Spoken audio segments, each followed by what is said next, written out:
Então, hoje para a nossa segunda aula de Teoria Geral do Processo 1, como eu sempre digo, a Teoria Geral do Processo, como teoria geral, ela identifica, essa matéria identifica todos os conceitos que envolvem a teoria geral do processo, identifica cada conceito, conceituando, dando nome a cada peça, a cada engrenagem dentro do processo. Então, dentro do processo eu tenho diversos tenho diversos atos dentro do processo, atos processuais. Quais são os atos que eu tenho no processo? Eu tenho a petição inicial, eu tenho a contestação, eu tenho a réplica, eu tenho a tréplica, eu tenho a citação das partes dentro do processo, Mas antes disso, eu tenho que entender o que é o processo. O processo é o conjunto de atos que me levará a uma sentença. Falamos isso ontem, Esse conjunto de atos, ele vai ser destinado, ele vai ser presidido pelo Estado juiz. Falamos isso ontem. O Estado juiz, ele fornece a tutela, a proteção do meu direito violado. Estado juiz e tutela, falamos ontem, Pretensão resistida, Houve um atrito, um conflito, um litígio, uma litis dentro da sociedade, litígio, E aí eu requeiro do outro lado a reparação de um dano, Mas o dano, mas o outro lado fala, não, eu não vou reparar o dano, eu me recuso a reparar o dano que eu te causei. Então existe uma pretensão resistida, que nós falamos ontem, que gera um litígio, Estou falando tudo que nós falamos ontem, Jurisdição, o juiz que, o direito, o juiz dito pelo Estado juiz, jurisdição, falamos ontem, Falamos de despotismo e poder, falamos do direito no espaço, direito no tempo, diferença entre direito material e direito processual, O que mais? E outras questões mais relacionadas ao direito, tudo na aula de ontem. Entramos em princípios gerais do direito, Por que princípios? Porque eu tenho que entender, eu tenho que compreender que os princípios, como diz o professor Miguel Reale, princípios são verdades fundantes, que são as verdades do fundamento, Se eu estivesse construindo uma casa, os princípios, poderia dizer que os princípios são o baldrame, as colunas, as vigas, as vigotas que sustentam a casa, que sustentam a construção, que sustentam o prédio. Então, essas vigotas,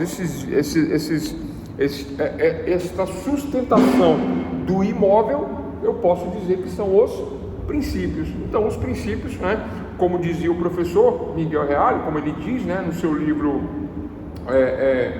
Lições Preliminares de Direito, princípios são verdades fundantes. Então, as verdades que fundamentam a teoria geral do processo são os princípios. Princípio número 1 da aula de ontem. Princípio número 1 foi devido processo legal. Devido processo legal. Todos têm direito a um devido processo legal, ou seja, é um conjunto de normas, um conjunto de regras que determina, discrimina expressamente, positivamente, como seguirá um processo, o devido processo legal. O conjunto de atos que me levará a uma sentença, do ponto de vista formal, é o devido processo legal, princípio número 1 da aula de ontem. Princípio número 2, falamos do imparcialismo, é um princípio fundamental, é a imparcialidade. Um juiz parcial é um juiz injusto, porque ele toma parte, ele toma um lado. Se ele está com a acusação, você nunca vai ganhar. Se ele está com o outro lado da bancada, você nunca vai ganhar. Ele é amigo, Aí eu fiz até uma brincadeira que nem é muito boa essa brincadeira não, Mas aquela história, Mas eu fiz essa brincadeira porque existe uma realidade por trás disso, Existe um juiz aí, que acabou decidindo recentemente que a esposa dele pode ir lá, no ofício dele, pode ir lá na vara dele, despachar com ele o processo e pode atuar normalmente. Então isso fere a imparcialidade, Fere, isso rasga a lei, rasga a Constituição, isso atenta contra o Estado Democrático de Direito. Onde que eu vou ganhar? Aonde é que eu vou ganhar da esposa do juiz? Nunca. O juiz aí, ele é parcial. Como que ele não vai defender para a esposa dele o que ela está pedindo? Ele nem vai ler, ele vai dar a favor. Estou errado? Será que eu estou errado? E aí, pessoal, boa noite. Para quem chegou e para quem está chegando. Ele nunca vai dar, Então é isso, o princípio da imparcialidade. Da imparcialidade é uma verdade que deve fundamentar o processo, verdade fundante, sob pena de injustiça, por conta da parcialidade, né? Por ser parcial. E número 3, princípio do contraditório e da ampla defesa do contraditório. Esse princípio do contraditório, número 3, que nós falamos ontem, né, é aquela questão da dialética, que nós já tratamos em outra matéria. O que é a dialética? Tese, antítese e síntese. Acusação, defesa, sentença, né? Autor, réu, sentença. Requerente, requerido, sentença. Essa é a dialética. A dialética é a fusão, é a síntese dos contrapostos, da contradição, da tese e da antítese. E aí fechamos a aula de ontem com todos esses conceitos, mais 3 princípios. Continuando na aula de hoje, 4º princípio. Qual é o princípio da aula de hoje, pessoal? Ampla defesa, vou até anotar aqui, princípio de hoje, número 4, que é a continuação, ampla defesa e contraditório. É ampla defesa, né? Que está previsto no artigo 5º da Constituição. Pronto, ampla defesa. Pessoal, o que diz o princípio da ampla defesa, né? Olha só, o anterior é o princípio do contraditório, né? Ou seja, todos têm direito a contradizer, alegar em contrário, fazer a antítese da tese para chegarmos à sentença. Esse é o contraditório legal, que é um princípio fundamental. O processo ele tem que ter o contraditório. Agora, no princípio da ampla defesa, além de eu contraditar, além de eu argumentar no contrário, né, ele vem com uma argumentação e eu digo, não é isso que está acontecendo, é o contrário disso. Ampla defesa, né, admite a contradição, que é do princípio anterior do contraditório, mas além da contradição, admite qualquer tipo de recurso idôneo. Professor, como assim recurso idôneo? O devido processo legal, ele tem uma formalidade num conjunto de atos, né? Qual conjunto de atos? Citação, defesa preliminar, contestação, né? Juntada de provas. Mas, né, durante o processo, para contradizer determinado argumento da acusação, né, eu preciso fazer uma prova que não está nos autos. O que não está nos autos não está no mundo. Já ouviram essa frase? O que não está nos autos não está no mundo? Já ouviram essa frase? Essa frase existe, né, e ela é uma máxima dentro do direito, porque eu não posso trabalhar com elucubrações filosóficas, né? Trazer coisas ao processo que não existe, que não estão no processo. Se existe uma acusação formal, eu devo me ater à acusação formal, né? Mas para provar o contrário, quem tem que provar é a acusação, né? Alegatio, né? E não provar é a mesma coisa que não provar. Alegar e nada provar é o mesmo que nada alegar, né? Então, se eu faço uma acusação e não provo, é a mesma coisa que eu não fizesse nenhuma acusação. Aí a defesa vem e fala, né? Na ampla defesa, a defesa vem e fala assim, olha, os meios de prova, né, estão aí para acusação. Eu não tenho que provar que eu sou inocente. Eu digo, eu não sou inocente, você que prove que eu sou culpado. Aí a acusação fala, não, aqui existe a inversão do ônus da prova, você vai ter que provar que você é inocente, né? E aí eu falo, tudo bem, eu tenho que provar, mas eu dependo de filmagens. Eu dependo de filmagens da fachada, onde ocorreu o fato delituoso, né? E esse prédio tem as filmagens, né? Já estão entendendo que tem um caso parecido aí na mídia, né? A defesa tem que provar a sua inocência, olha só que absurdo, né? Mas aí a defesa vem e fala, então tudo bem, eu vou provar, mas eu vou provar com as filmagens que existem. Ampla defesa. Olha só, eu faço um contraditório dizendo que não é verdade a acusação. Aí a acusação fala assim, não, é verdade sim, é verdade. Aí eu falo, tudo bem, a única forma de provar, né, que eu sou inocente é através de filmagens que eu não tenho. Mas vocês têm como mandar colocar as filmagens no processo. E se vocês colocarem as filmagens no processo, essa minha argumentação de que eu sou inocente através das filmagens vai se confirmar, vai se comprovar. Como que é o nome disso, pessoal? Ampla defesa. Mas por que ampla defesa? Por que esse termo, princípio da ampla defesa? Né? Não se concebe um processo justo sem que tenham as partes acesso a todos os meios legais. Acesso a todos os meios legais. Quais são os meios legais? Todo tipo de prova. Qual é o todo tipo de prova que eu me refiro?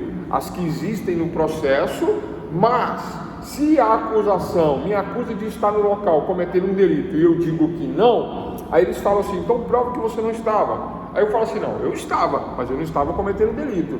Agora eu tenho que provar agora que eu sou inocente, que eu disse que eu estava, né? Só que eu não tenho a tal da filmagem de que eu estava no local. Quem tem? A própria acusação tem. Se ele alega, né, e não prova e joga para cima de mim, eu falo, você tem as imagens, né?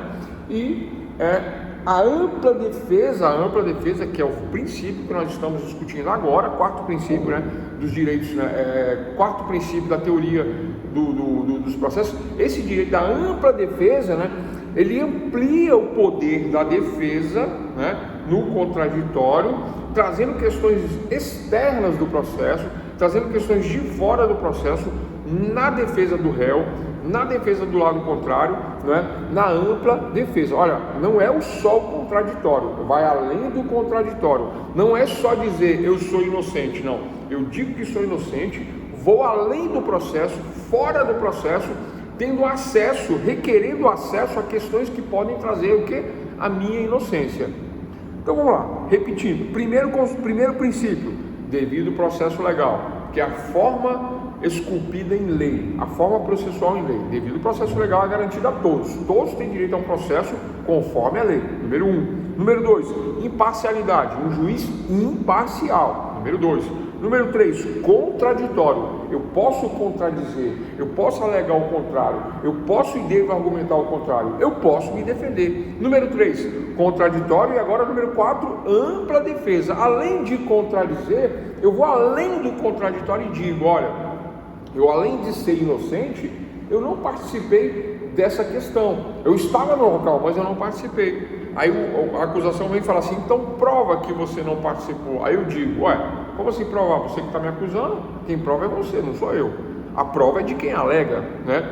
Quem alegar e nada provar é o mesmo que nada alegar. Está no artigo 156 do Código Penal também, se for uma questão penal, né? Lembrando, doutores e doutoras, que a teoria geral do processo, a nossa matéria, não é uma matéria penal, não é uma matéria civil, não é uma matéria trabalhista, nem tributária. A teoria geral do processo, ela é a base de todos os processos, né? Eu vi vi ontem, né? Um esquema de processo civil, né? E eu fiquei admirado porque o processo civil que vocês verão adiante, né? Vocês vão estar bem adiantados, muito adiantados. Muita coisa que vocês verão em Direito Processual Civil 1, 2, Direito Processual Penal 1, 2, o que mais? Até mesmo no Direito Penal, no Direito Civil, muita coisa que vocês vão ver lá adiante, vocês vão falar, mas eu já vi isso em algum lugar, né? Porque é da nossa matéria. Já sei mais ou menos isso, porque é da nossa matéria, né? Por exemplo, o professor de processo civil vai falar para vocês o que é citação. Lá na frente, ele vai explicar o que é citação. Mas vocês já vão estar sabendo. Ah, professor, mas aí não vai repetir? Posso fazer nada. A minha matéria é conceitual e eu tenho que conceituar tudo que está no processo. Quando vocês chegarem lá, vocês vão saber o que é processo. Quando o professor estiver falando do processo civil, vocês já vão ter todo o esquema na cabeça, por conta das nossas aulas de teoria geral do processo 1 e 2, né? Mas não tem como eu fazer diferente, né? Vocês vão chegar sabendo a matéria do outro lado. Mas chega num ponto lá na matéria lá na frente que vai trazer questões mais avançadas, né? Aí sim vai ser o direito processual civil, processual penal, trabalhista e etc. Mas é melhor assim, né? Melhor chegar sabendo do que não chegar não sabendo nada e se perder mais adiante. Então, continuando, então o contraditório e a ampla defesa, né, tem essas questões. Princípio quarto, contraditório. Princípio terceiro, contraditório. Princípio quarto, ampla defesa. Nessa ampla defesa, A violação desse princípio da ampla defesa, pessoal, causa cerceamento de defesa. Causa cerceamento de defesa. Como assim, professor? Causa cerceamento de defesa? Vou dar um exemplo. Eu estou no processo de tráfico de entorpecentes. Vou dar um exemplo, né? E aí foi apreendida uma grande quantia de substância branca análoga, semelhante ao cloreto acho que é hidrocloreto, esqueci o nome, né? Mas ligado à questão da cocaína, né? Que eles, né, tem um nome técnico, eu esqueci agora. Então foi feita essa apreensão, né?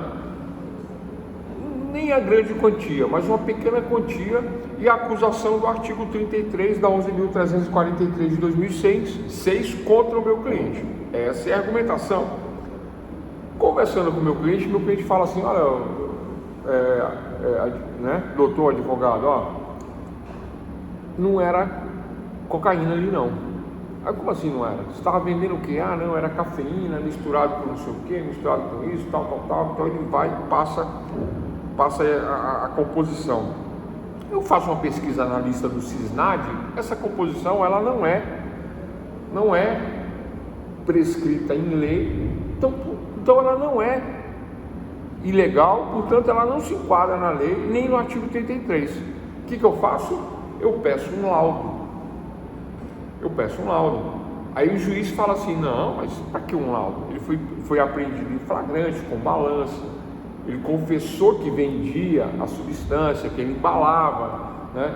Tinha tesoura, tinha pinos, né, de Eppendorf, pequeno, grande, de vários tamanhos, né?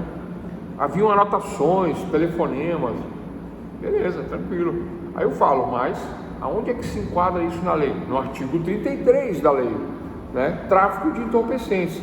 Mas esse entorpecente está na lista do CISNAD? Aí eu olho lá, cafeína, né, e outras questões mais, não se enquadra na lista do CISNAD, portanto, não é entorpecente, não se enquadra no artigo 33. Aí eu peço um laudo. Eu vou anotar aqui, exemplo, laudo. Peço um laudo. E aí a parte contrária, a acusação fala: não, para que laudo? Né? Já está certo que é tráfico. Não está certo que é tráfico. Aí o juiz nega o meu pedido. O que o juiz está fazendo, pessoal? Violando a ampla defesa. Ó, acusação: tráfico, contraditório: não é tráfico. Ampla defesa: além de dizer que não é tráfico, eu provo que não é tráfico, dizendo que a droga não é droga, entorpecente não é entorpecente. Mas o juiz nega o laudo da minha argumentação. Ele diz: prove você, se vire você. Eu falei: mas como é que eu vou ter acesso à droga que foi apreendida para fazer um laudo? Eu não tenho acesso. Então ele que tem que me fornecer o acesso a todos os meios legais, processuais e materiais, criados para a demonstração das minhas razões em juízo. Vou repetir: o juiz tem que conceber ou conceder, né, um processo justo, né, onde todas as partes tenham acesso a todos os meios legais. Quais são os meios legais? Esse, por exemplo, de obtenção da prova, né? Meios legais, processuais, materiais, criados. Por que criados, pessoal? Porque essa história de pedir laudo não está na lei, né? O laudo é para comprovação do entorpecente, mas quem faz essa comprovação? A acusação. Não é a defesa que prova, quem prova é quem acusa. Não é isso mesmo? Pessoal, está acompanhando o raciocínio? Boa noite quem chegou depois aí. Estão acompanhando o raciocínio? Quando existe uma apreensão de drogas, quem tem que provar que a droga é droga, que o entorpecente é entorpecente, é quem faz a apreensão, é a polícia faz a apreensão, é a polícia que prova. Quando vai para o judiciário só sustenta a tese de que é ilegal e que é tráfico, né? E aí fornece um laudo deles. Quando a defesa vem e fala assim: não, eu quero um laudo, aí já foge o contraditório normal, foge o natural, foge o devido processo legal, porque não é natural, não é normal que a defesa peça esse tipo de laudo. Mas a defesa fala assim: ué, se eles provaram que é a droga, pediram o laudo, eu tenho direito também a um laudo. Está previsto na lei? Não. Mas e a ampla defesa? É disso que nós estamos falando, é desse princípio que nós estamos falando. Estamos falando da ampla defesa. Ah, professor, então a ampla defesa, ela está além do que está na lei? Isso. Ela está além do devido processo legal? Um pouco além, não muito além, um pouco além. Né? Ela é algo extra dentro do processo? Algo extra dentro do processo. É criado dentro do processo para se provar algo em decorrência de um outro princípio que nós vamos falar depois, que é o da verdade real, né? Vamos falar depois, né? Então o princípio da ampla defesa é isso, pessoal, né? Ele vem para demonstração das razões da defesa em juízo. Então eu peço esse laudo para o juiz e digo: excelência, quero um novo laudo de constatação do entorpecente sob pena de cerceamento de defesa. Se Vossa Excelência não deferir, estará cerceando a defesa. Com cerceamento de defesa, fere a ampla defesa. E aí vai ter que absolver meu cliente por não ter me dado direito à defesa. É isso. E o juiz acata. E se ele não acatar, no recurso eu ganho. Sempre ganha, pessoal. Sempre ganha. Feriu o princípio da ampla defesa, por que o juiz está negando o meu pedido? Né? Ele concede para o autor ou não concede para o réu? Fere a ampla defesa. Né? Tranquilo, pessoal? Alguma dúvida? É um pouco mais...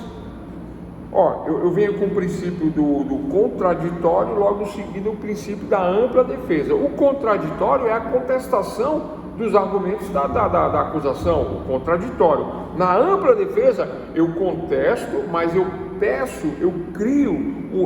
peço acesso a um novo meio de prova, um meio onde eu argumento uma novidade aí para estar combatendo a argumentação da acusação.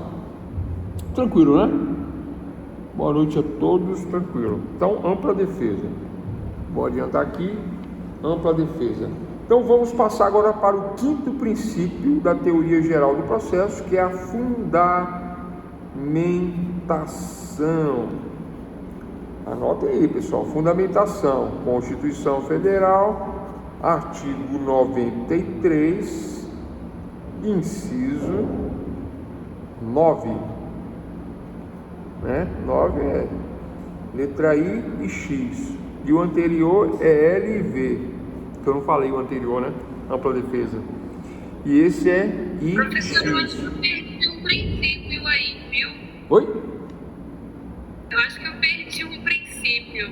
Devido processo legal, imparcialidade, contraditório, direito à ampla defesa. Tá certo? Correto. Agora fundamentação. Tá certo, essa sequência. Eu falei três na aula de ontem, no final da aula de ontem, 3, né? Que foi devido ao processo legal, imparcialismo, né? Imparcialidade e contraditório, na aula de ontem.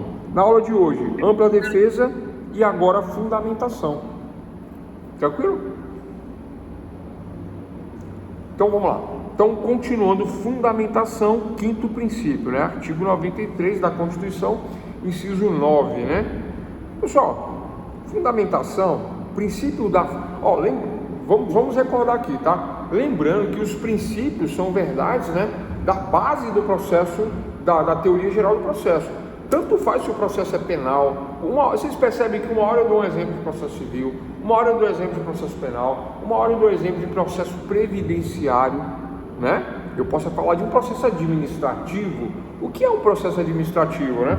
Teve um aluno que falou para mim assim: eu vou recorrer da prova porque estava muito difícil, eu não entendi tal questão, eu acho que eu acertei, eu vou recorrer. Qual é o nome do processo? Administrativo. Todo processo administrativo, né, vai o quê? Vai uma argumentação, agora o princípio, fundamentada. Haverá uma fundamentação nessa argumentação, né? Obedecendo um devido processo legal, um procedimento normal, né? Então eu faço a argumentação, me qualifico, coloco meus dados, digo qual é o motivo do recurso, do requerimento, né? Tem um devido processo legal, um procedimento, né? Quem vai julgar? Tem que ser imparcial, né? A imparcialidade. O outro lado que está sendo colocado em xeque, em discussão, ele tem direito a um contraditório. Olha, não é bem assim, não é bem assado, não foi isso que aconteceu, ou foi isso que aconteceu sim, ou vamos fazer uma revisão. Contraditório, né? Aí se existe algo lá O ar-condicionado está forte, né? Se existe no outro lado, na questão envolvendo esse recurso, onde tem que ser tirado, por exemplo, uma dúvida com uma gravação, né? Aí o professor fala assim, não, está na gravação, falamos assim, falamos assado, conversamos assim. Então trazemos a ampla defesa dentro deste contraditório, traremos a gravação para ver o ponto divergente, ampla defesa. E tudo isso fundamentado. Deve haver uma fundamentação. Pessoal, fundamentação é a cópia da lei? É a cópia da Constituição? Fundamentação eu posso chamar o fundamentação de direito? Posso chamar? Não é? Vou dizer o que é fundamentação. Fundamentação são as razões do convencimento do juiz. Fundamentação são as razões do convencimento do juiz. Então, é pela fundamentação que o juiz vai se convencer. Então, não é a cópia da lei, não é a cópia da Constituição, e eu não posso chamar fundamentação de direito. É muito comum as pessoas fazerem dos fatos, aí conta a historinha, do direito copia a lei, fatos e direitos. Tranquilo? Tranquilo. Agora a pessoa coloca assim, dos fatos, conta a historinha, dos fundamentos, aí não é a cópia da lei. Os fundamentos é os fatos com uma lógica. Vou repetir, os fatos é a narrativa, é a história. Vocês já ouviram esse termo na mídia, né? Vocês estão ouvindo isso direto, né? É só uma narrativa. Só uma narrativa não tem provas. Uma narrativa com provas, aí já não é só uma narrativa. Uma narrativa com provas ou uma narrativa com evidências, ela é uma narrativa fundamentada numa razão lógica. Então, é as razões do convencimento do juiz que vão convencer o juiz. Então, eu tenho uma narrativa, que é o histórico, aí eu tenho as evidências de que essa narrativa é verdadeira. Como assim? Eu vou, por exemplo, já, né? A fundamentação seria como eu sempre embasar um fato. Vou tentar dar um exemplo. Pegar eleições aqui. Boca de urna é proibido, certo? Sim, é por aí. Oi? É por aí. Não, vamos na letra da lei, né? De acordo com o Código Eleitoral, fazer divulgação de candidato, tal. Oferecer algum benefício, transporte, alguma coisa nesse sentido, é contra a legislação. Perfeito. Imaginar que algum é processado ou por estar na prática, né, fazendo esse tipo de atividade. A fundamentação seria eu trazer o fato e explicar por que aquele fato é um fato condenável, uma vez que a legislação, o Código Eleitoral, artigo tal, discrimina que é proibido determinada prática no dia das eleições. É isso? É isso sim, é exatamente isso, é a lógica que vai convencer o juiz. Continuando nesse exemplo, se é crime eleitoral fazer boca de urna e eu sou enquadrado nesse crime, aí eu venho, né? Vou responder um devido processo legal através de um juiz imparcial, né? Vou oferecer uma argumentação dizendo que não é verdade que eu cometi o crime, que é o contraditório. Na ampla defesa, né?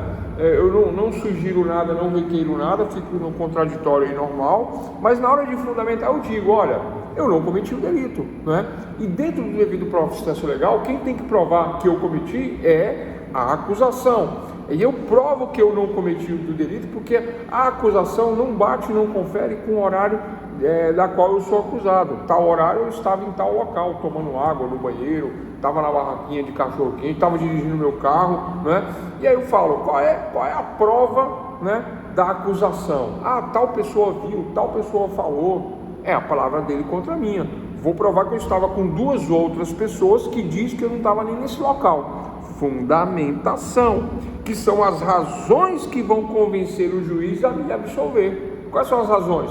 Eu digo que eu não estava no local, eu digo que eu estava em outro local, e eu provo com 2 testemunhas, ou com a filmagem, né? Ou até mesmo com o horário da votação. Olha, eu votei 2 horas, eu não votei 4 horas, né? 4 horas eu estava na minha casa, eu estava na casa de um parente. Essa é a fundamentação, é a razão, é a lógica da minha argumentação. Isso da defesa, do ponto de vista da defesa. Do ponto de vista da acusação, a acusação vai acusar dizendo que, baseado em 2 testemunhas e numa denúncia, né, e num processo administrativo, né, eu fui visto fazendo boca de urna em tal local. Fundamentação. Qual é a fundamentação? Né? Então, existe uma narrativa de que eu estava cometendo um delito de boca de urna. Existe uma narrativa.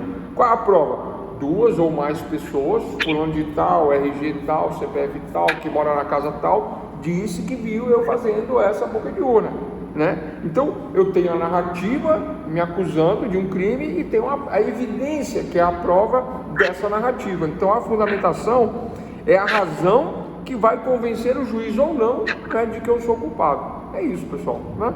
É a razão. São as razões do convencimento do juiz, é a fundamentação. Todo processo, ainda que administrativo, deve ter fundamentação. Aí vocês devem estar perguntando, mas como assim esse negócio de fundamentação, né? Pessoal, quando o juiz vai dar uma sentença, ele faz um relatório dizendo que leu, que entendeu. O autor fez assim, fez assado, tal. O réu falou assim, falou isso, falou aquilo, juntou tais provas. Este é o relatório. Parte dispositiva. Aí ele vem e, né, fala aí do direito, da jurisprudência, do que está na lei, do que outros juízes decidiram. Parte dispositiva. E por último, no final, é a sentença propriamente dita. Decido. Aí ele decide. Aí nessa decisão, né, ele falou que o que ele sabe, de acordo com o processo, que é o relatório.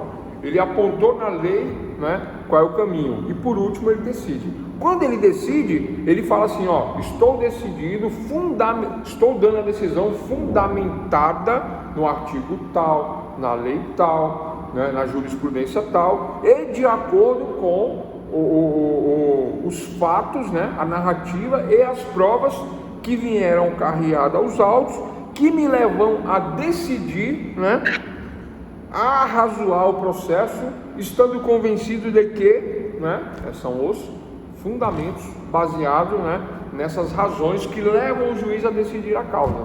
Difícil isso? Acho que é tranquilo, né? É tranquilo, né? As razões do convencimento do juiz é a fundamentação. Eu vou voltar nesse tema porque eu estou vendo que, né, não é tão difícil, mas eu sei que é um pouco complexo. Tá certo, boa noite, tudo tranquilo, né? Então, esse é o 5º princípio, mas a gente vai e volta. 6º princípio, pessoal, 6, bora lá. Hoje não vai ter muito princípio não. 6º, publicidade. Anota aí, princípio da publicidade. Publicidade, 6º princípio. O que é o princípio da publicidade? Doutores e doutoras, todos os atos praticados em juízo são dotados de publicidade, dotados de forma pública, né? Porque o processo ele é controlado pelo Estado, né? E tudo que é controlado pelo Estado é tido como uma res é uma coisa, né? Em latim, res significa coisa, uma res público, uma coisa pública, da república, a res público, uma coisa pública, a república, ou seja, se é do controle do Estado, republicano, se é do controle do Estado, né, republicano, da república, então eu tenho que dar publicidade aos atos processuais. Falhou aí o áudio? Falhou, né? Eu tenho que dar publicidade aos atos processuais. Os atos devem ser publicados no Diário Oficial, né, para se tornarem públicos, né? E fora a publicação no Diário Oficial, qualquer cidadão, né, Cidadão não são cidadãos. Cidadãos são cidades grandes, né? Cidadãos são detentores de direitos e deveres. Todo cidadão tem direito a saber, ver, ter acesso a um processo, seja ele qual for. Sabiam disso? E os casos dotados de segredo de justiça? Boa, Sérgio, eu ia falar disso agora. Os casos dotados de segredo de justiça, o segredo de justiça, ele só entra, pessoal, né? É a exceção que confirma a regra. Professor, quais são as exceções que confirmam a regra? Normalmente, a exceção, ela sempre vai vir no direito privado. Sempre vai vir no direito privado. Como assim direito privado? Eu estou me separando da minha esposa. A quem interessa isso? Só a mim e a minha esposa. Isso não interessa à sociedade. Tem filhos menores envolvidos. Isso não interessa à sociedade. Tem valores de alimentos sendo discutidos. Quanto eu ganho, quanto eu pago. Isso não interessa à sociedade. O que interessa à sociedade são questões públicas, questões que, por exemplo, a prisão do ex-presidente Lula, pessoal, isso é uma questão que interessa a todos, né? Porque ele é o ex-presidente, ele cuidou da coisa pública, ele cuidou da república, da res público. Então, é uma questão de direito absoluto, não uma questão de direito relativo. Por que absoluto? Porque todo direito público é questão de direito absoluto, interessa a todos. Direito público, direito absoluto, interessa a todos. Direito relativo, não. Relativo só interessa a mim e a minha esposa, o que aconteceu no casamento e no divórcio. Segredo de família para proteger a intimidade das partes privadas. Públicas, não. Ah, então eu estou separando e bato na minha esposa. Aí já mudou de privado para público, porque ocorre um crime aí. Um crime que vai parar na vara de violência da mulher, não é? Mas para proteger a intimidade da mulher que apanhou, né? Que foi agredida, que sofreu a violência doméstica, então ainda temos a res pública, ainda temos a res público, ainda temos o direito republicano, ainda temos o direito a privacidade, né, protegida pela exceção. Ainda temos a privacidade protegida pela exceção, mas no geral não. O geral é que a pessoa roubou, traficou, matou, o processo ele é público. Todos teremos acesso a esse tipo de processo pelo princípio da publicidade. Batida de carro, qualquer questão envolvendo contratos, obrigações. Então, pessoal, essas questões o pessoal fala de segredo de justiça, mas segredo de justiça... Inteiro teor, professor? Oi? Inteiro teor a gente tem acesso, mas um acesso que eu tenho que ir lá no fórum, pedir o processo, não é um processo que fica, por exemplo, disponível na rede mundial de computadores, né? Não vamos chegar nisso aí agora. Boa pergunta, excelente. Inteiro teor? Sim, inteiro teor. Completo? Completo. Essa é a regra. Essa é a regra. A regra é acesso completo. Por que isso? Para fiscalização. Para fiscalização da res público, da coisa pública, por conta desse princípio da publicidade. Todos os atos processuais são públicos. Vai ter uma desapropriação de terras, coisa pública. Acesso completo? Sim. Inteiro teor? Sim. Eu vou no fórum e tenho acesso a tudo? Sim. Lembrando que eu não vou mais no fórum. Agora é mais fácil. Lembrando que agora eu não vou no fórum. Deixa eu ver se eu trouxe aqui. Trouxe? Não. Professor. Oi? Mas quando envolve menor, normalmente é segredo de justiça. Não, aí pessoal, tá certo. Aí nós estamos nas exceções, tá? Quais são as exceções? Normalmente o direito de família, por ser um direito privado e que interessa somente, né, as relações ali de marido, esposa, filhos, menores, né, alimentos, isso não tem interesse público. Então vai ter segredo de justiça nesses casos, né? Então é exceção à regra. A outra exceção à regra do ECA, né? Estatuto da Criança e do Menor, né? Tem que ser protegido a vida privada do menor, né? Então vai ser também a exceção à regra. Violência doméstica, violência contra a mulher, também vai ser protegida a mulher, né? Então, mas estas, embora estejam aí frequentemente sendo narradas na mídia, né? Mas são exceções da lei, né? são exceções a este princípio da publicidade, protegendo aí a vida íntima do menor, da mulher agredida, né, das questões de família. Mas se vocês notarem, o direito não é só isso, né? Isso é o que está na mídia, direto, todo dia, toda hora.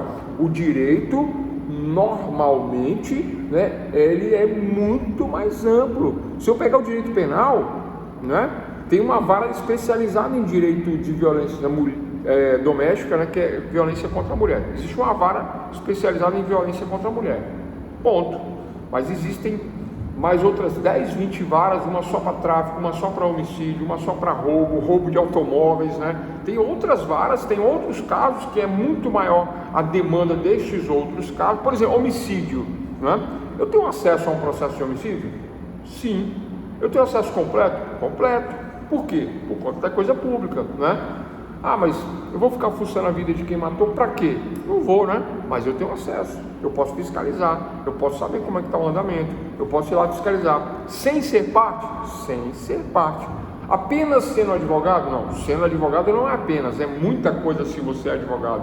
Se você é advogado, você instala o seu certificado digital no processo, né? E você tem acesso a tudo, tira a cópia de tudo, pega a cópia do processo inteirinho, fiscaliza, analisa, sendo advogado. Mas o advogado, lógico, né, goza do status quo constitucional, né? O estado de ser um advogado, um agente de munus público. O que é um munus público? A coisa pública, aquele que tem um poder, que tem o status de funcionário público no exercício da profissão. Então, o advogado não é qualquer um, mas tira o advogado, uma pessoa da sociedade normal terá acesso por conta do princípio da publicidade. Vamos aqui rapidinho. Todos os atos praticados em juízo são dotados de publicidade, todos, né? Com as exceções que nós já falamos. Como forma de controle da atividade jurisdicional. O que é atividade jurisdicional? Atividade é o ato, né? É o agir. E jurisdicional, né? De jurisdição. Quem diz o direito? Jurisdição, né? Iuris, direito. Dictio, né? De dizer, né? Então quem diz o direito é o Estado juiz. O Estado juiz diz o direito. Então, esse controle da atividade jurisdicional é o controle do juiz. Ah, professor, agora você foi longe, hein? Então eu controlo o juiz? Controla. Eu posso entrar no processo lá, ver que tem alguma coisa errada e fazer uma denúncia para o CNJ? Pode. Fazer várias. Posso fazer uma denúncia direto na vara? Pode. O pessoal pode, mas não deve, né? Só se realmente estiver errado. Não vai bagunçar, não. Porque tem aluno que já fica pensando, ixi, aquele meu processinho que não anda, hein? Vou sentar o pau lá no CNJ. Eu já falei isso e o aluno fez uma vez. Mas andou, né? Andou e pediram até desculpa para ele. E funcionou, né? Vamos lá. Então, o controle da jurisdição, o controle do juiz, através de atos, através da publicidade, né? Então, o processo ele pode ser fiscalizado. Então, o controle do andamento do processo pelas partes, as partes fiscalizam, né? Seus procuradores e qualquer pessoa do povo. Hoje é requisito essencial para a validade do ordenamento processual, afastando a suspeita decorrente de julgamentos secretos.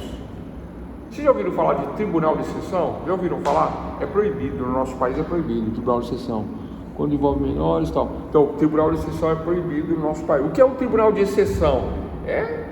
Não posso citar casos aqui, né? Eu não estou a fim de parar na papuda. Vamos lá, tribunal de exceção, os caras criam, né? Ah, isso aí é crime. Aí chama, bota para pensar lá no cantinho da papuda, não dá acesso ao processo, não dá acesso.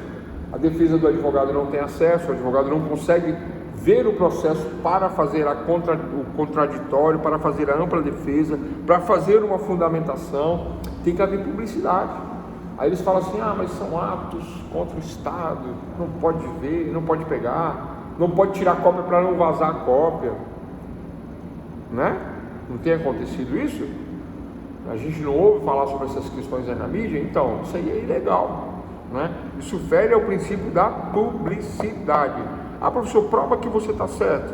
Eu não quero estar certo não, pessoal, eu queria estar errado, mas o princípio da publicidade é a base da questão democrática, né? Como que o povo que faz a lei, né, que exige a fundamentação, a devida fundamentação legal, o imparcialismo, o contraditório, a ampla defesa, uma fundamentação e a publicidade de todos os atos para que possa haver uma fiscalização, como que esse mesmo povo não pode ver o processo? Não sabe o que está no processo. Meu vizinho foi lá, foi preso, quero saber o que está acontecendo. Por que ele foi preso? Eu tenho direito, aí eu vou lá, está vedado, eu não posso ver o processo. Como assim não pode ver? Pode sim, princípio da publicidade. Aí você mesmo contrata um advogado para o seu vizinho, ó, vizinho bom, hein? Não vou contratar o meu vizinho porque ele está, né? Tem alguma coisa errada. Aí você descobre que o seu vizinho está lá, abandonado, sem defesa, sem advogado. A defensoria pegou para fazer, mas não deu conta, não fez a defesa, ou fez assim, não, contesto, por linhas gerais, negativa geral, sem fundamentação. Então, é réu indefeso. E aí, doutores? Entendem por que a publicidade é tão importante? Alguma dúvida? Hoje está rendendo hoje, né? Alguma dúvida?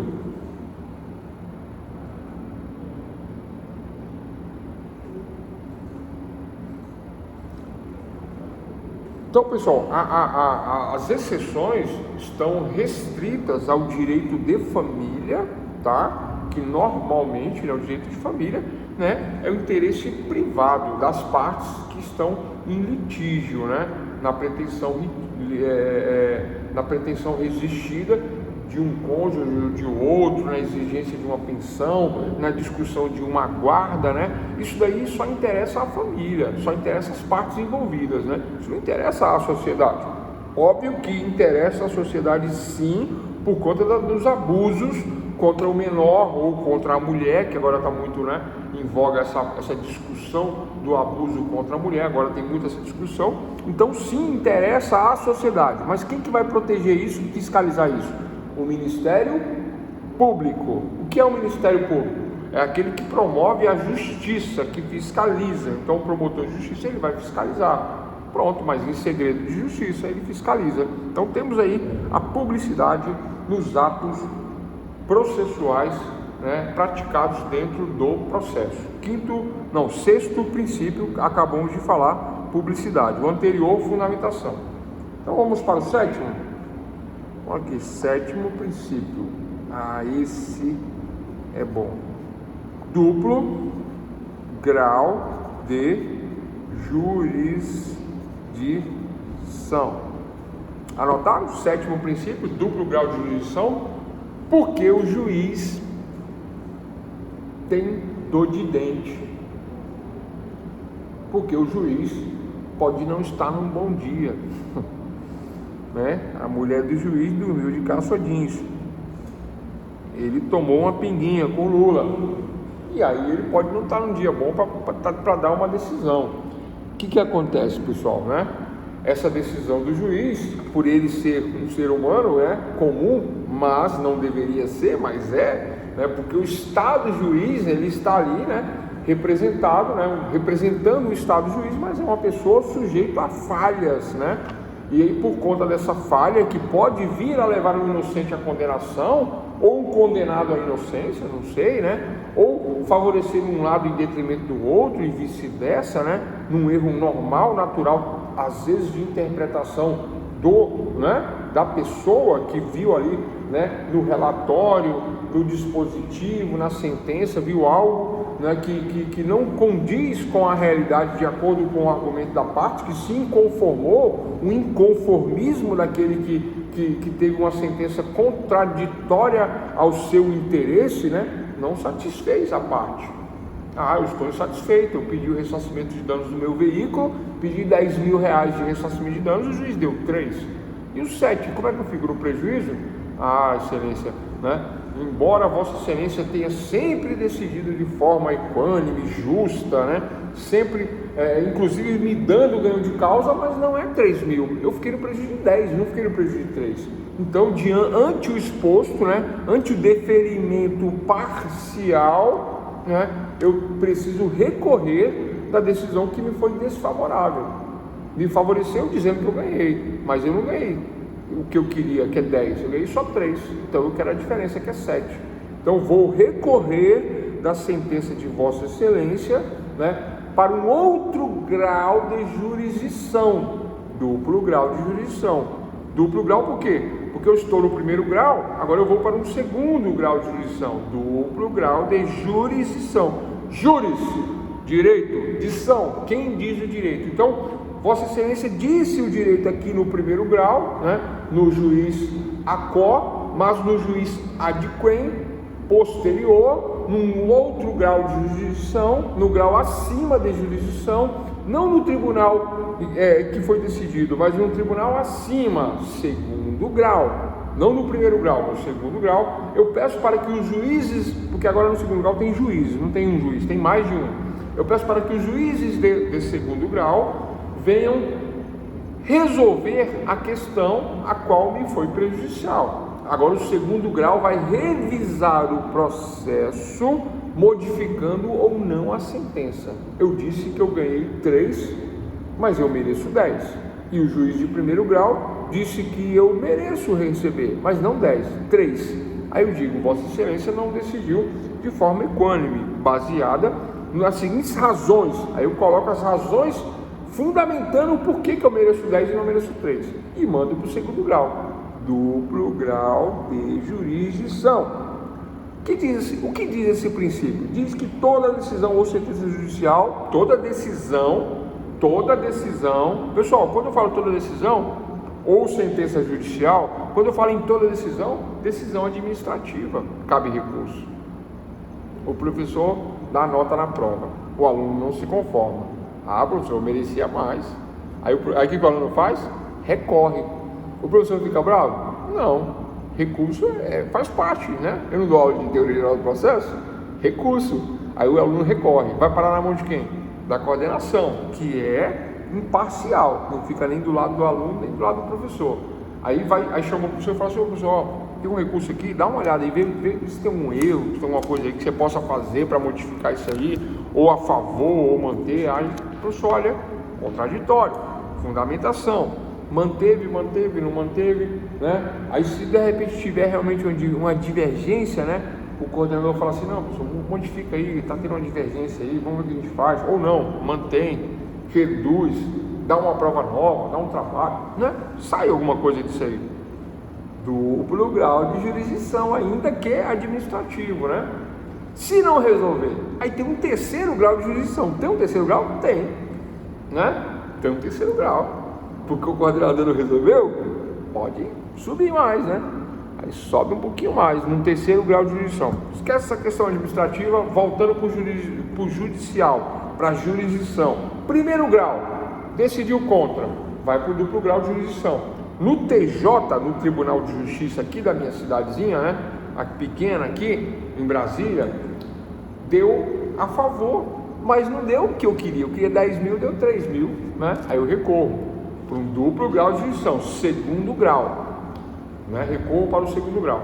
Lá no segundo grau, eles agora deram os mesmos 3 mil acrescido de juros e correção monetária e mantiveram a decisão de primeiro grau, mantenham a decisão de primeiro grau, dizendo assim, ó, o primeiro juiz acertou, você ganhou, mas não é 10 mil, é só 3, né? Esses laudos, esses relatórios, esses orçamentos que você juntou não prescindem, não gozam de boa fé, né? São relatórios particulares, podia ter sido feito por 3 e tal. Aí eu digo assim, né? Eu digo no meu segundo recurso, eu falo assim, excelências, né? Tem decidido de forma ordeira, tem decidido de forma equitativa, ajudando a nossa sociedade, dando direito a quem tem direito, né? Mas vossas excelências, né, estão ignorando os orçamentos, né, inclusive contradizendo os orçamentos sem nenhuma base, né, simplesmente por não aceitarem o valor. Então eu venho novamente recorrer agora para o STJ, Superior Tribunal de Justiça, terceiro grau, né, de acordo com o princípio do duplo grau de jurisdição, agora pela terceira e última vez venho recorrer dizendo que você fez. Estão desconsiderando um argumento lá do primeiro grau, que não foi falado nem no segundo grau, e agora novamente, né, eu venho dizer novamente, tenho provas da narrativa, tenho evidências da narrativa, eu fundamento a narrativa, eu tenho um devido processo legal, eu tive um juiz, ainda que imparcial, que deu a favor, mas não me deu a favor do que eu queria. Aí eu vim com contraditório, ampla defesa, juntei orçamentos, fiz prova das narrativas, né, através dos orçamentos de R$10.000, fundamentei, né, que são as evidências, a lógica, a razão do meu pedir, né.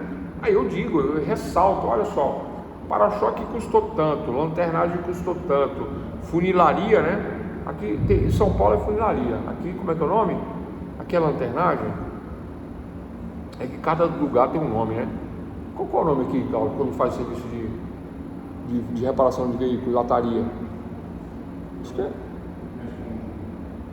Que é a forma, quando tem uma batida no carro, qual é o nome? Acho que é lanternagem, né? Lanternagem, Laurence falou para nós, lanternagem. É que São Paulo chama funilaria, que chama lanternagem. Então, lanternagem, né? Eu faço essa fundamentação. Meu vizinho, curioso, né? Meu vizinho o doutor bateu o carro, bateram nele, será que ele está errado? Deixa eu fuçar um processo. Aí ele vai lá, ele entra. Pessoal, ó, a doutora Tamara fez a pergunta e eu na hora não respondi, porque eu esqueci, mas agora eu lembrei. Eu não vou mais ao fórum. Por que eu não vou mais ao fórum? Lembraram? Por causa, né, do mundo que mudou. O mundo agora é AC e DC, antes da Covid e depois da Covid. Depois da Covid, depois do dia 11 de março de 2020, depois da Covid, né, o mundo mudou. Eu vou ao fórum agora como? Eu ligo meu notebook, meu computador, meu personal computer, meu celular, eu digito minhas senhas, pego meu certificado digital, que eu estava até procurando aqui para mostrar para vocês. Cadê meu certificado digital? Está aqui. Pego meu certificado digital, tá aqui, ó, certificado digital. Por que esse cordão aqui? Vocês sabem o que é o cordão? Para não perder, viu? É comum você chegar no fórum e ter um monte de certificado lá que o advogado sai correndo e esquece, né? Não tem mais fórum agora, mas você vai na sala do OAB, é comum isso aí, né? Esquecer na sala do OAB. O meu eu nunca esqueci porque eu botei essa correntinha bem grande aqui, né? Não tem como você esquecer, é muito feio, não tem como, né? Mas virou até uma modinha, o pessoal vê e copia, né? Depois no final você coloca no pescoço o certificado digital, pronto, tá aí, não perde pendrive, não perde nada. Então com esse certificado digital, que é a assinatura digital, como que eu vou no fórum agora, pessoal? Eu ligo aqui, TJDFT, né? Isso para o DF, São Paulo, TJSP para São Paulo, aí vem Rio de Janeiro, Pará e tal, cada estado, né? Eu digito aí a sigla, entro no tribunal do estado, TJDFT, e aí eles pedem minha assinatura. Aí eu pego o certificado digital, coloco aqui na USB, digito uma senha, o pessoal fala, bota uma senha secreta de 8 números com caracteres, letras, minúsculo, maiúsculo, como é que é, underline, euro, percentual. Eu falo, não, a senha é 1, 2, 3, 4, e se alguém achar o meu certificado e quiser trabalhar para mim, eu até pago para trabalhar. Negócio de senha secreta não, até pago para trabalhar se quiser. Então, pessoal, duplo grau de jurisdição é isso, respondendo a doutora, né? Então eu entro no fórum digital, Como é que eu tenho acesso a um processo integral?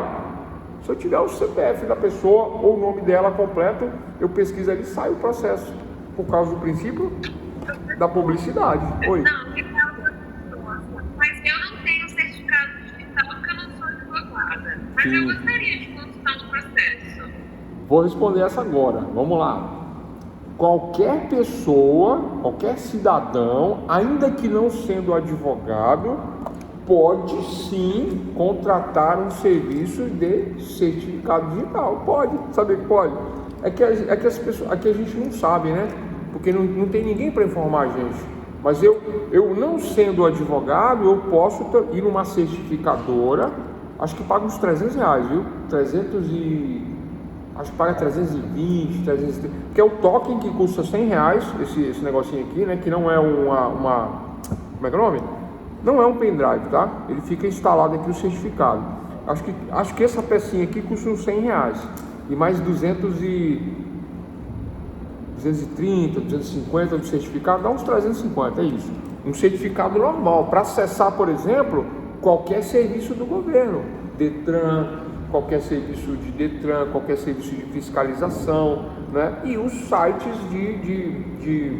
da justiça, de contabilidade, né? Acessa com certificação digital, tranquilo? Ok? Agora, esquece a certificação. Tem alguns sites, incluindo da justiça, que você faz um cadastro lá. Aí você vai ter um acesso também ao processo. Então, tá bom? Dá para acessar. Eu sei, pessoal, porque eu tenho estagiários que trabalham comigo, né, que não são da OAB, não são ainda inscritos na OAB e tem certificado como esse aqui. Não como esse, mas um certificado pessoal normal. Eles acessam o processo com esse certificado. Faz petição e tudo, né? Porque dá para assinar. E não é um certificado da OAB, é um certificado comum. Eu tenho um certificado digital, exatamente, Gislaine. E se o processo estiver em segredo? Não, aí não. Aí, pessoal, lembrando, se tiver em segredo de justiça, não acessa, tá? E se o advogado quiser acessar e tiver um segredo de justiça, o juiz pode barrar o advogado. Ah, mas o advogado não tem acesso quando é segredo de justiça? Às vezes não. Muitas vezes não. Porque é segredo de justiça, por que você vai querer fazer o que lá? Né? Ah, meu vizinho está separando, eu quero saber o que está acontecendo, eu sou advogado. Não pode, não pode. Tranquilo, pessoal? Professor, eu já consultei esse tipo de processo. Algumas partes ele fica visível, mas a parte mesmo que afeta o menor ou alguma coisa assim mais complexa, aí está escrito segredo de justiça. E geralmente é abreviado o nome da pessoa, né? Consegue abrir. Não abre. Sim. Não, para a família, direito de família, né? Que mais? Para direito de família fica limitado às partes, né? E aos advogados das partes.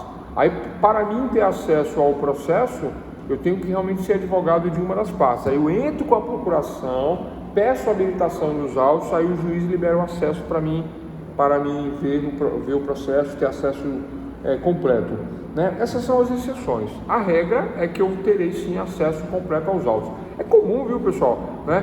Eu tô lá em casa, né? Sexta, sábado, domingo, todo dia, toda hora, eu ligo uma pessoa e falo, não, que eu tenho um processo assim, assado, eu queria dar uma olhada, queria saber o que está acontecendo, o senhor pode me informar? Aí eu falo, dá o CPF aí.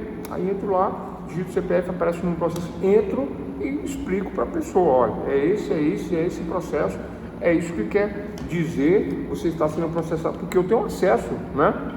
Porque qualquer pessoa tem acesso, quando é a regra geral, né? Mas nós não estamos falando desse princípio, nós já passamos dele, né?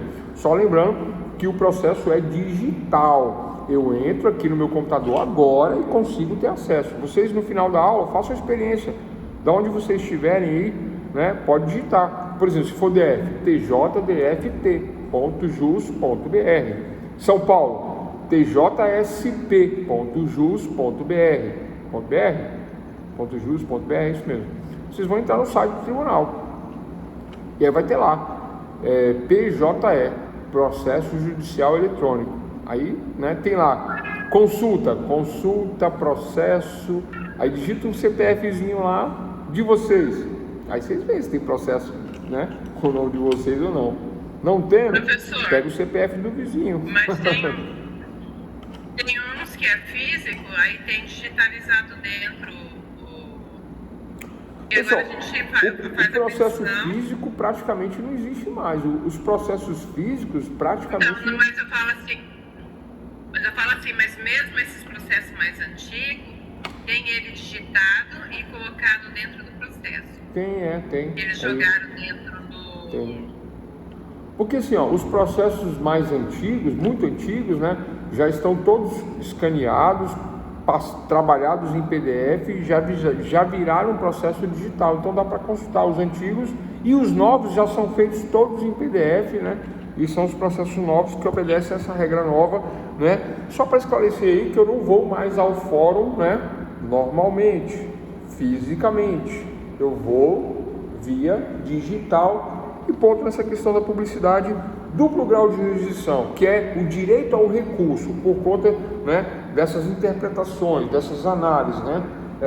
Tranquilo, pessoal, duplo grau de jurisdição, tranquilo. Todos nós temos direito a um recurso, ainda que administrativo, né, ou judicial. Sempre eu vou ter o direito a uma nova interpretação ou um novo parecer até 2 vezes. Por isso que é duplo grau de jurisdição. Como assim, professor, 2 vezes? Não entendi. Ó, vamos lá. Primeiro grau, não me conformo, recorro para o segundo grau. Primeiro recurso. No segundo grau, não me conformo de novo, recorro para o terceiro grau. Segundo recurso, duplo grau de jurisdição, dizer o direito 2 vezes, né? Primeiro, do primeiro para o segundo, e segundo, do segundo para o terceiro, e o terceiro é o último, e fim de conversa, não tem mais. Aí dá trânsito e julgado, porque não tem para onde mais recorrer, né? Então é TJ, né? Aí vem o, né? Vem o tribunal, né? Tribunal, o primeiro tribunal, segundo tribunal e o último tribunal, terceiro tribunal, que é o STJ. Ah, professor, mas não é STF, não, é STJ, que é para nós, seres humanos, mortais comuns, STJ, Superior Tribunal de Justiça. STF é para questões que envolvem a União. O que é a União? União dos Estados, né? Mais o Distrito Federal. Ou questões que envolvem parlamentares, senadores, deputados federais, deputados federais, membros do Executivo Federal, né? Ou autarquias, como o INSS, né? Polícia Federal. Aí são questões federais. Ou crimes federais, né? Que envolvem fronteira.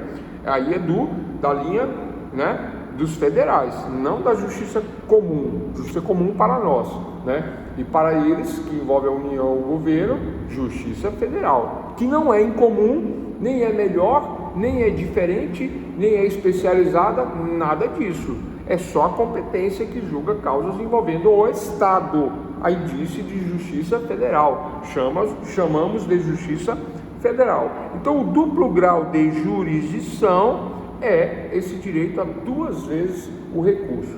Tranquilo, pessoal? Duplo grau de jurisdição é o princípio. O que mais? Então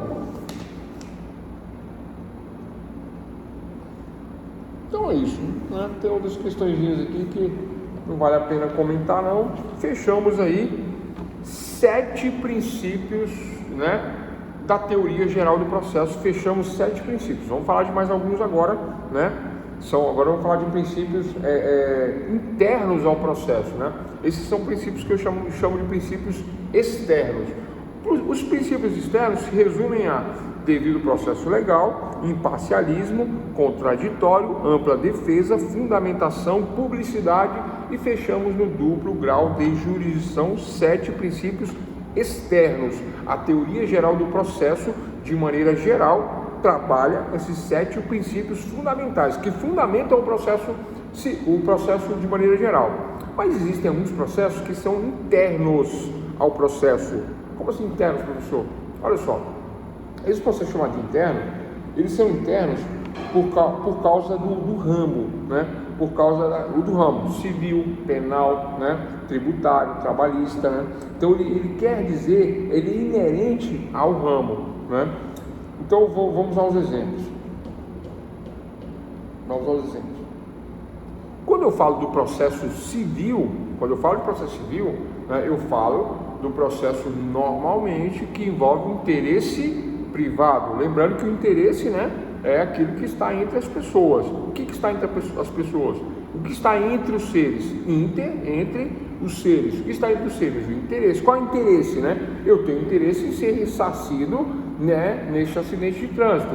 Eu tenho interesse no divórcio porque, né, não está dando mais certo. Eu tenho direito em receber pensão alimentícia porque eu estou me separando, né? E eu vou ficar com a guarda dos menores. Os menores impúberes têm direito a alimentos, então o interesse é receber os alimentos. Entre nós, né, o objetivo é receber alimentos. O interesse é esse. Então, qual é a ação aí no caso? De interesse privado, não tem publicidade, né? Devido ao processo legal, mas de interesse privado. Ponto. Direito civil, né? Direito civil. Mas eu saio da faculdade e vem um ratão de duas pernas, perdeu o mano, né?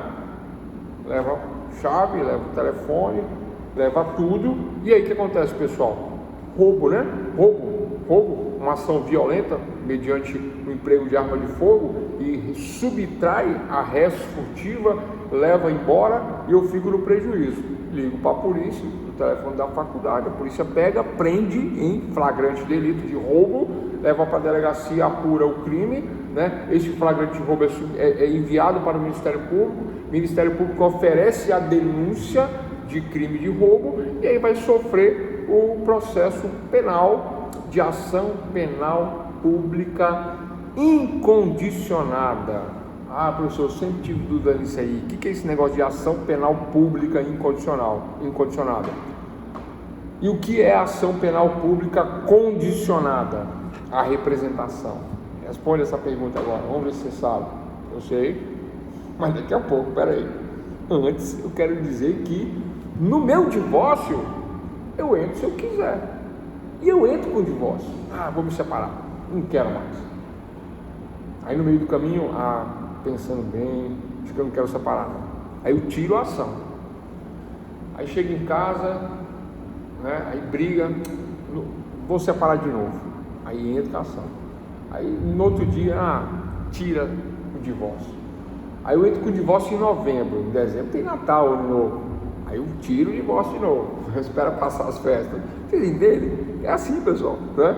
A vida é assim. Ação penal, ação que depende do interesse das partes privadas, né? Submetidas aí ao interesse privado, né? Então, a disponibilidade do juiz, né? O juiz ele fica ali inerte. Vamos lá, anotem aí, inércia, ação e disponibilidade, ação e disponibilidade, princípio da inércia, princípio da inércia da jurisdição, é isso, eu esqueci de falar, desculpa, jurisdição. Então, princípio número 1, inércia da jurisdição. Na continuação aqui da aula, ele é o 8º, né? Mas dentro agora da divisão, é o primeiro princípio da inércia da jurisdição. A jurisdição privada, ela é inerte. O que é inerte? Eu sempre dou esse exemplo. A questão do divórcio está mais fácil de resolver. Está mais fácil, né? Por conta de que se as partes forem maiores, capazes, né? Tiverem interesse em resolver de forma consensual, sem o litígio, né? Sem o litígio. Aí pode ir no cartório e sai mais rápido, né? É isso, né? E no fórum também não tá muito difícil, não. O fórum não está nem marcando mais audiência, pessoal. O fórum chama para conversa, resolve, tchau, cada um vive sua vida, né? Principalmente quando não tem nada, né? Para separar e tal, né? Quando tem bens, às vezes sai uma discussãozinha. Oi? Eu não sei como que faz, mas o cartório eu nunca fiz, entendeu? A gente nunca fez. Mas hoje o cartório pode fazer o divórcio também com filhos menores. Não, é que eu falei, eles abriram. Se houver o consenso, se houver litígio, não, né? Isso. Mas não é assim simples. Não é simples. Porque eles abriram um cadastro no TJI. E aí a gente faz a mesma coisa que o advogado faz. Segundo eles, porque eu nunca fiz, eu também não sei assim a fundo. A gente joga o processo e vai para o primeiro juiz que tiver disponível. Entendi. Eu já fiz esses divórcios. Aí ele vai homologar ou não. Eu já fiz esses divórcios consensuais em cartório envolvendo menor, né? Na verdade, a fiscalização é só para ver se está compatível ali com a questão da renda, né? Da divisão de patrimônio, o juiz verifica isso. Porque às vezes o cara ganha 10 mil reais e aí quer dar a pensão de R$1.000 E aí isso vai passar no consensual no cartório? Não passa. Por que não passa? Porque o juiz fica desconfiado. Fala, mas peraí, ganha 10, vai dar 1.000, vão dividir os bens, mas não tem alguma coisa errada na pensão, né? Mas a mulher não está fazendo questão. Mas por que não está fazendo? Vamos averiguar isso. É onde que às vezes não passa no consensual, no cartório. Porque o MP fiscaliza. Ele fala assim, ué, mas não está compatível com a renda. Não deveria ser talvez um pouquinho maior? Mas eu não sei como que faz. Por que ela está abrindo mão? Aí o que acontece? Isso. Aí sai do cartório, entendeu? Aí o cartório não aceita. Não é que o cartório não aceita, é que não pode, porque o MP fiscaliza e fala, não, isso aí não pode ir não. Traz para cá pro fórum, vamos jogar as partes para conversar, para ver o que está acontecendo. Mas se está compatível ali, com toda a papelada, aí passa. No cartório, o MP fiscaliza, não, tá tudo ok. É isso, o fiscal, né, ele fiscaliza. Mas dentro da ação e disponibilidade, dentro desse princípio da inércia, o que é inércia, pessoal? Fica parado. Inércia da jurisdição. O juiz ele diz o direito, mas ele diz o direito só e se somente for provocado. Ele não pode se manifestar se ele não for provocado. É isso, o princípio é esse, né? Obrigatoriamente, como é que diz? Caiu minha tela aqui, eu já vou ligar. Obrigatoriamente, o Ministério Público, ele vai se manifestar.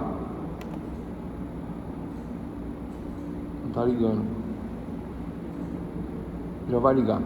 Eu vou falando aqui enquanto a câmera não volta, né? Então, obrigatoriamente, o Ministério Público ele vai se manifestar no processo civil quando tem quando levantar alguma suspeita. O Ministério Público vai se manifestar. Então, para ações de direito privado, para ações de direito público, o Ministério Público sempre vai se manifestar em ações de direito público. Quando eu falei de ação penal pública incondicionada, qualquer crime dentro da sociedade, crime que tem interesse à sociedade. Qual é o crime que a sociedade tem interesse?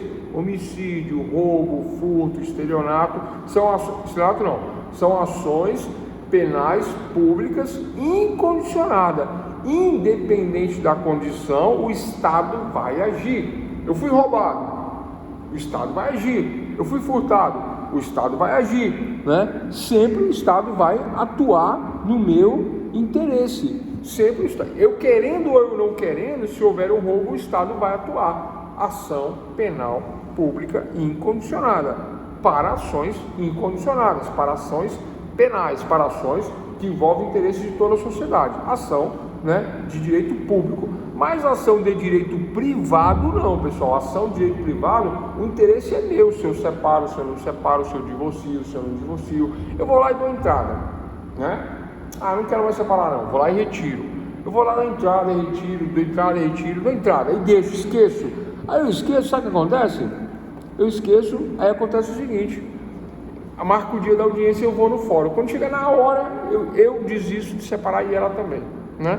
Por quê? Porque é de interesse privado. A disponibilidade, o juiz está à disposição e ele é inerte. Se ele for provocado, ele age. Se ele não for provocado, ele não age. Para ações de interesse privado, para ações de interesse público, não. A diferença é essa: interesse privado, o juiz é inerte. Interesse público, o juiz ele age de forma incondicionada. Ok? Tranquilo? A câmera travou aqui, né? Vou recarregar aqui. Travou também, né? Travou, né? Recarregando aqui. É isto. É isto. É isto. Ainda tem 3, 4 princípios ainda. E eu quero fazer os 4 para adiantar a matéria.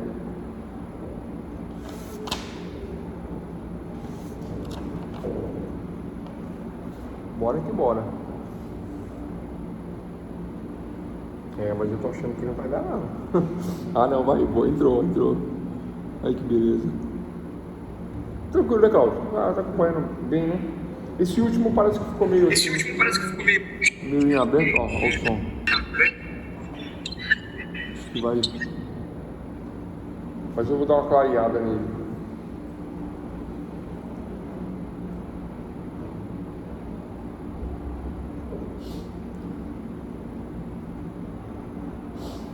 Pronto, voltou o áudio, acho, voltou. Pessoal, como é que tá o áudio aí? Audível? E o vídeo? O vídeo eu vou abrir já aqui. O áudio acho que voltou, né? Acho. Só o vídeo que ainda tá ruim aqui. O áudio tá beleza, né? Bom, ação e disponibilidade dos princípios internos. Voltou, mas está cortando. Eita, chega naquela parte que começa a não colaborar, tipo assim, vambora, chega, deixa pra amanhã. Né? Não é assim? Vocês falam aí? Bora, pessoal. Vocês estão aí? Ai. Vocês não estão aí mais não, né? Quem tem aqueles cachorrinhos pequenininhos? Eu tenho um. Meu cachorro é bem pequenininho, né? Meu cachorrinho. Quando eu dava aula em casa, né?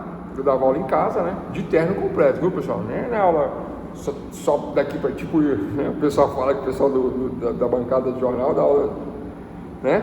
Mas é normal. A única coisa que eu confesso é que em casa eu gosto de dar aula descalço, só isso, né? Mas com meia, porque o ar-condicionado gela o pé, então eu boto meia. Terno e meia. Aí beleza, né? Então, deixa eu ligar o vídeo aqui, vai. Não tá ligando não, tá sem vídeo. Então é só para fechar aí, né?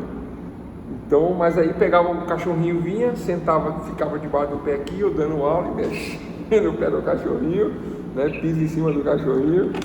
É bom demais. Mas aqui na faculdade não dá mais, né? Pessoal, o vídeo não tá voltando, né?